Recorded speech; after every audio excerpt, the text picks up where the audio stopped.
A Audiencia Nacional investiga os efectos secundarios do nolotil, medicamento prohibido en varios países. A Fiscalía da Audiencia Nacional está a investigar os efectos nocivos na saúde que pode ter o consumo do nolotil, logo da denuncia presentada polo defensor do paciente pola detección de efectos adversos.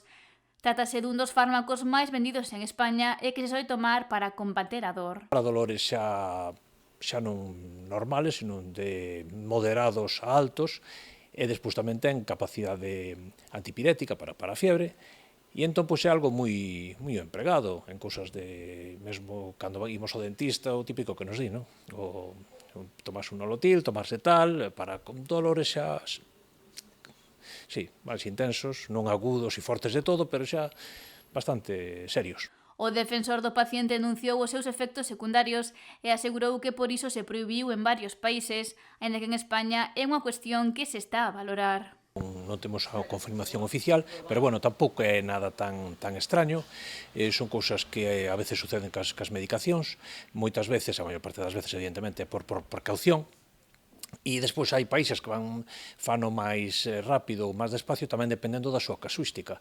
Depende de se en ese país o número de ventas, despois tamén depende moito como reacciona tamén a xente en ese país a ese tipo de medicación. Hai moitas variables.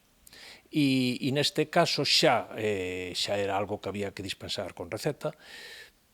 Sucederan fai anos casos moi puntuales e xa estaba baixo lupa, pero bueno, polo de agora e polo que sabemos tampouco hai que alarmarse. Polo que en España só se pode comprar se se ten receita. O noso sistema sanitario, a pesar dos pesares, funciona ben, e o sistema de farmacias tamén funciona ben no sentido de controlar a medicación que se dispensa, e despois, en contra do que parece, os usuarios son bastante responsables en utilización de medicación, en realidad tampouco hai tanto. Entón, pois non, polo de agora non hai ningún problema, e á espera de que se pronuncie máis polo miúdo Sanidade, non? Apunta que se está a analizar por precaución, xa que é un medicamento que pode afectar en diferentes ámbitos. Abarca bastantes cousas, desde cousas de sangue, cousas de riñón, cousas de piel, entón, pois, é un pouco por precaución, e estamos en ese estado, non? Aínda que todos os fármacos contan en maior ou menor medida con efectos secundarios especificados. Por ter, claro, pódese ter. O que pasa é que, claro, sempre se valora o beneficio-risco, non? E, polo xeral, ningunha medicación ben aplicada trae moitos problemas. Sempre é moito maior o beneficio que se consiga.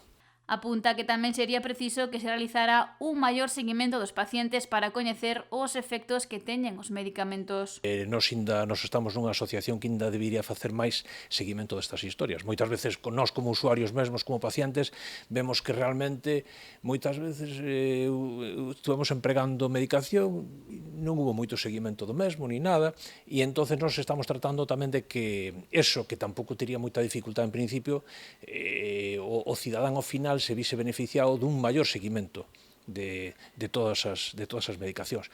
Pero xa digo, tal e como están as cousas e como funciona o noso sistema sanitario, podemos estar tranquilos que non hai ningún problema, non? E afirma que outros países optaron por prohibir o nolotil ou ter sistemas que funcionan de forma diferente ao español.